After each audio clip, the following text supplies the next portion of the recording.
This used to be my dream. A house to call my own. A house I could decorate and make into a home for my family, and a welcoming abode for visitors. I dreamt about it even as a girl growing up in Nigeria. I imagined growing up in Nigeria, but interesting and amazing work experiences inspired me to pursue my graduate education in the USA. And so I came, and I eventually decided to stay. Finding a house may be easy for some, but it's not that easy for others.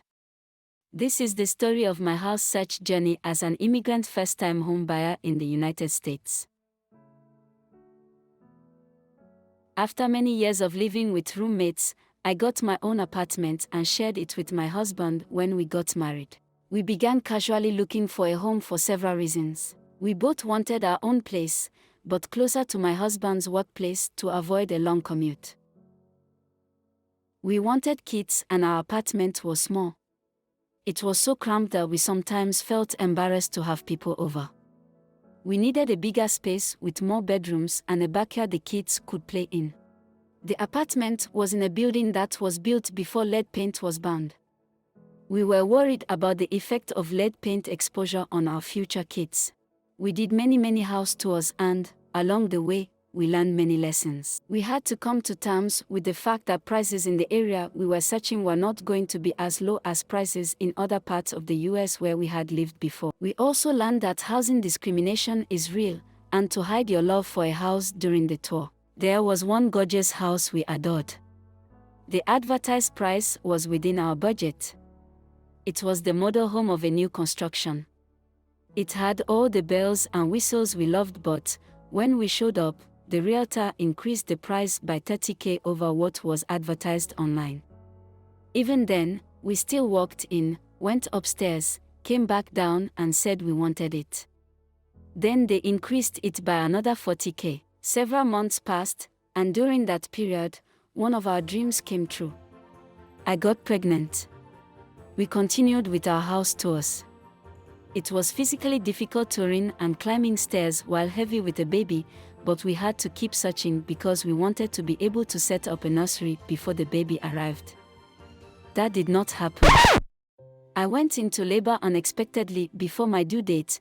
We had to pause our search for several months. Then we began to search again. This time, with our baby in tow. We saw lots of houses and made a few offers. After receiving multiple rejections to our offers, we finally found a place we liked, where the seller selected us over other buyers. We were ecstatic. It was very spacious, and it checked off several boxes for us. The seller accepted our offer and we filled out the paperwork. On the day we went for our inspection, we were so excited. While the inspector was busy doing his work, I and my husband walked around the house and we began to plot out how we would use cabinet space, what we would use the different rooms for. We video called our family members and showed them the amazing house. We should have waited until the inspector finished his work. He had bad news. There was termite damage and water damage. The seller had withheld terrible information from us. If you are interested in learning more about what happened, let me know in the comments and I will tell that story in a future video. We had to let go of that house, even though we desperately needed it. We were heartbroken, but we kept searching. Then in 2020, the entire world shut down. And so did our search.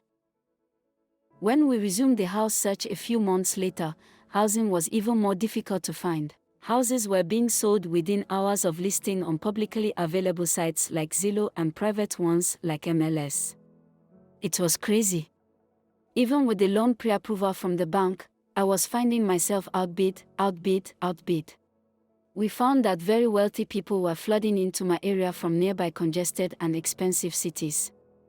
These buyers would bring cash to pay for houses in full, with no loan needed.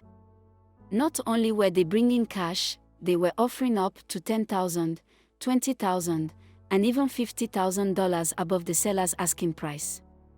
They were waiving home inspections just so they could get a house. The housing market was very tough. We were offering to pay with a traditional bank loan and we were offering a 5% down payment and requesting a 3% seller's assist as a first-time homebuyer. It was a market for sellers, and for buyers with a lot of cash. After many months, we later realized that we were not going to be able to get a house in the county we wanted. We decided to search a neighboring one with slightly cheaper prices. A few weeks after, we finally understood the only way we could get a house was to buy a new construction home. That way, we would not be in competition with anyone else once we signed paperwork. We found a new construction builder and went to visit the model home. It was beautiful. There were many options to choose from. The new construction process was a rollercoaster journey in itself, and will be the subject of a future video. It was so surreal filling out the paperwork, and then later seeing the sold sign on our plot of land. We signed the contract at the beginning of the year and were told the house would be ready in June. But construction started at the end of June and went into high gear in August. But when it did finally start, we visited every week. It was a thrilling experience to see the building progress. We could not believe it. It took us years to get to this point. We watched it as it transformed from plain ground to a foundation. It was such a blessing to see our house take shape in front of our very eyes, the digging, the foundation, framing, roofing, insulation and finishing. For me, this house is more than just the physical structure that will shelter me and my loved ones. It is a place where my family will make memories. It is a place that we'll call home. On the day we closed on the house, I felt such a range of emotions. Gratitude, relief, joy, contentment. After the closing meeting, when we finally got the keys, it was surreal. Years and years of searching.